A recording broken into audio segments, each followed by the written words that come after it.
جو شخص 9 اور 10 ذی الحج کے دن یہ خاص 4 نوافل ادا کر لیتا ہے، وہ شخص اللہ کا محبوب بن جاتا ہے اور قدرت اس پر مہربان ہو جاتی ہے، کیونکہ اللہ اس شخص کو پسند فرماتا ہے جو 9 اور 10 ذی الحج یعنی جمعہ اور ہفتہ کے دن یہ خاص 4 نوافل ادا کر لے گا۔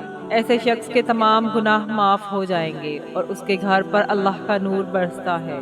اللہ کی رحمتیں ایسے شخص کے گھر کو اپنے حصار میں لے لیتی ہیں اور ایسے شخص کی تمام دعائیں قبول ہو جاتی ہیں۔ بسم اللہ الرحمن الرحیم۔ محترم ناظرین، آج کی اس ویڈیو میں آپ کو 9 اور 10 ذی الحج کے خاص نوافل کے بارے میں بتاؤں گی جو کہ ہر شخص کو ادا کرنے چاہیے۔ یہ نوافل بہت زیادہ برکت والے نوافل ہیں۔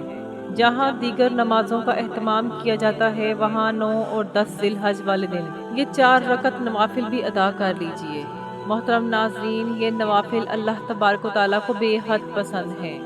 یہ 9 اور 10 ذی الحج کے 4 خاص نوافل ہیں۔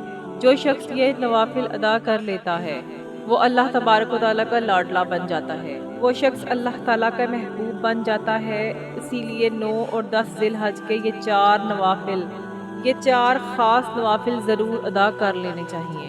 محترم ناظرین، اب یہ نوافل آپ نے کس طرح سے ادا کرنے ہیں، ان کا کیا طریقہ کار ہے، کون کون سی صورتیں آپ نے ان نوافل میں ادا کرنی ہے اور نیت کیسے کرنی ہے، آج میں آپ کو اس اسلامی معلوماتی ویڈیو میں بتانے جا رہی ہوں۔ آپ سے گزارش ہے کہ میری اس ویڈیو کو آخر تک ضرور دیکھیے گا، ویڈیو کو سکپ کر کے نہ دیکھیے گا، اس طرح سے آپ کو عمل کی سمجھ نہیں آئے گی۔ محترم ناظرین، قرآن و حدیث میں ذی الحج کے پہلے 10 ایام اور ان میں بھی یوم عرفہ کی بہت زیادہ فضیلت بیان کی گئی ہے۔ ایک عقل مند انسان کے لیے ضروری ہے کہ ان دنوں کو ضائع نہ کرے اور اپنے لیے آخرت کی رضا راہ تیار کر لے۔ اس سفر کے لیے سامان جمع کرے جو انتہائی طویل ترین، سخت ترین اور مشکل ترین سفر ہے۔ ایک ایسا سفر ہے جس پر سب کو جانا ہے، چاہے کوئی اس کی تیاری کرے یا نہ کرے۔ 9 ذی الحج کا دن اس اعتبار سے بھی مبارک ہے کہ اس میں حج کا سب سے بڑا رکن وقوف عرفہ ادا ہوتا ہے اور اس دن اللہ سبحانہ وتعالیٰ کی جانب سے بے شمار لوگوں کی بخشش اور مغفرت کی جاتی ہے، لیکن اللہ تبارک و تعالیٰ نے اس دن کی برکات سے غیر حاجیوں کو بھی محروم نہیں فرمایا، لہٰذا اس دن روزے کی عظیم الشان فضیلت مقرر کر کے سب کو اس دن کی فضیلت سے اپنی شان کے مطابق مستفید ہونے کا موقع عنایت فرمایا ہے۔ یہی وجہ ہے کہ اس دن کا روزہ رکھنے کی تاکید تمام مسلمانوں کو کی گئی ہے۔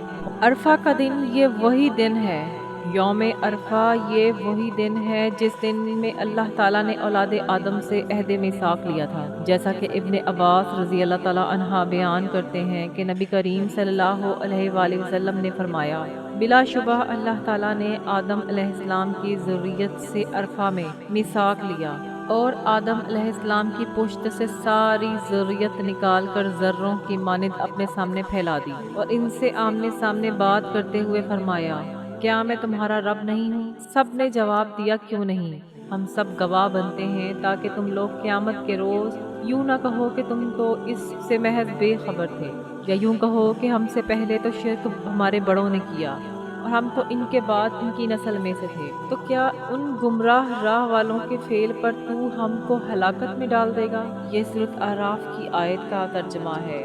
محترم ناظرین، یہ کتنا ہی عظیم دن ہے اور کتنا ہی عظیم عہد و میثاق ہے کہ اس دن کے بارے میں رسول اللہ صلی اللہ علیہ وآلہ وسلم نے ارشاد فرمایا کہ ایسا کوئی دن نہیں کہ جس میں شیطان اس قدر ذلیل و خوار ہو، حقیر اور غیظ سے پر دیکھا گیا ہو جتنا وہ یوم عرفہ کے دن ہوتا ہے، کیونکہ اس دن اللہ تبارک و تعالیٰ کی جانب سے نازل ہوتی ہوئی رحمت اور اس کی طرف سے بڑے بڑے گناہوں کی معافی دیکھتا ہے۔ یاد رہے کہ یوم عرفہ مسلمانوں کی خوشی کا دن ہے، کیونکہ اس دن میں اللہ تبارک و تعالیٰ کی خصوصی رحمتوں کا نزول ہوتا ہے۔ حضرت عائشہ رضی اللہ تعالیٰ عنہا سے روایت ہے کہ قریش اور ان کے ہم مذہب لوگ مزدلفہ میں ٹھہرا کرتے تھے اور اس قیام کو حمص کہتے تھے، اور باقی تمام عرب کے لوگ بھی عرفات میں ٹھہرتے تھے۔ جب دین اسلام آیا تو اللہ تبارک و تعالیٰ نے اپنے نبی کریم صلی اللہ علیہ وآلہ وسلم کو حکم دیا کہ وہ عرفات میں جائیں اور وہاں ٹھہریں اور پھر وہاں سے واپس ہوں، لہٰذا یہ بھی یاد رکھیں کہ وقوف عرفہ کی اہمیت ہے۔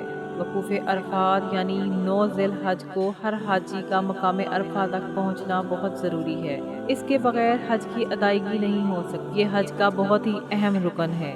یاد رہے کہ یہ دن بندوں کی معافی کا دن ہے۔ حضرت عائشہ رضی اللہ تعالیٰ عنہا فرماتی ہیں کہ رسول اللہ صلی اللہ علیہ وآلہ وسلم نے ارشاد فرمایا کہ اللہ تبارک و تعالیٰ عرفہ کے دن سے زیادہ کسی دن اپنے بندوں کو دوزخ سے آزاد نہیں کرتا، اور اللہ اپنے بندوں کے قریب ہوتا ہے۔ پھر فرشتوں کے سامنے اپنے بندوں پر فخر کرتے ہوئے فرماتا ہے کہ یہ سارے بندے کس ارادے سے آئے ہیں، گویا ان کے دل میں جو بھی ارمان و ارادہ ہو اسے پورا کر دیا جائے۔ یہ وہ دن ہے جس دن میں ہر دعا قبول ہوتی ہے۔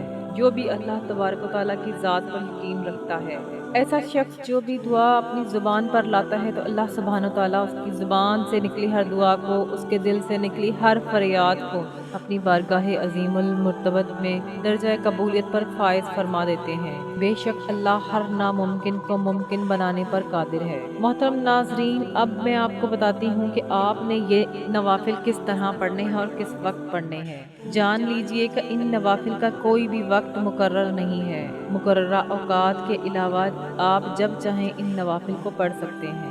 آپ چاہیں تو ان نوافل کو 8 ذی الحج مغرب کے بعد یا پھر عشاء کی نماز کے بعد پڑھ لیں، یا پھر 9، 10 ذی الحج کو صبح فجر کی نماز سے پہلے پڑھ لیں، یا ظہر، عصر، مغرب، عشاء کسی بھی نماز کے بعد آپ ان نوافل کو پڑھ سکتے ہیں۔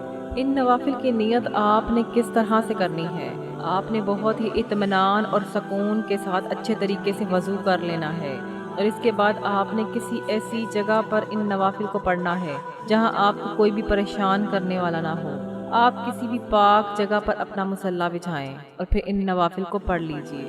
اور اگر آپ ان نوافل کو مسجد میں پڑھنا چاہتے ہیں تو ادھر جا کر پڑھ لیں، گھر میں پڑھنا چاہتے ہیں تو گھر میں بھی پڑھ سکتے ہیں۔ آپ نے پہلے 2 نوافل کے لیے یوں نیت کرنی ہے کہ 2 رکعت نوافل صلاۃ الحاجت کے واسطے اللہ تبارک و تعالیٰ کے منہ میرا قبلہ کی جانب اللہ اکبر۔ یہاں پر آپ ایک بات جان لیجئے کہ نیت تو ارادے کو کہتے ہیں۔ آپ دل میں بھی اس کی نیت کر لیں تو کافی ہے۔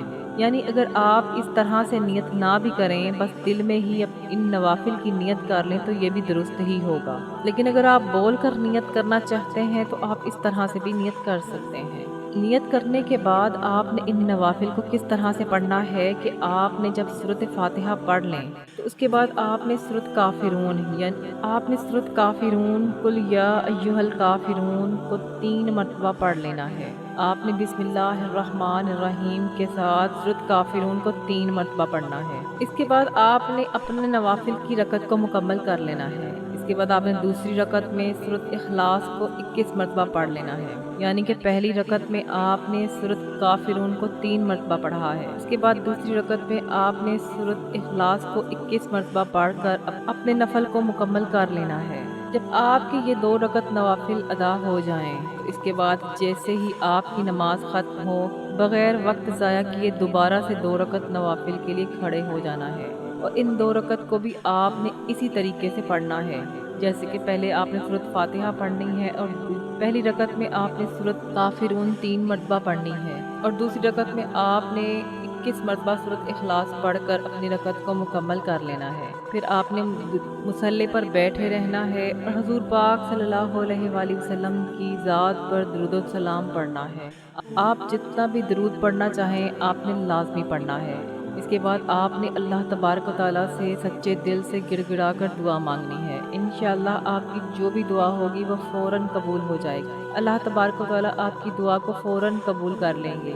جس گھر میں بھی یہ 4 رکعت نوافل پڑھے جائیں گے، اللہ تبارک و تعالیٰ اس گھر کو اور اس میں رہنے والوں کو آباد فرمائیں گے۔ اللہ تبارک و تعالیٰ اس گھر میں بے تحاشا برکتیں اور رحمتیں نازل کریں گے۔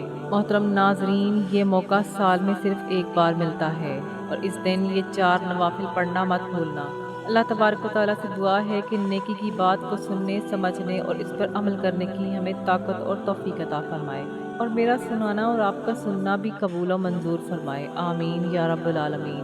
محترم ناظرین، آخر میں آپ سب سے درخواست ہے کہ نیچے کمنٹ باکس میں اللہ تبارک و تعالیٰ کا ایک بابرکت نام لکھ کر شیئر کر دیجئے۔ اللہ ہم سب کا حامی و ناصر ہو۔ جزاک اللہ۔ السلام علیکم ورحمۃ اللہ وبرکاتہ۔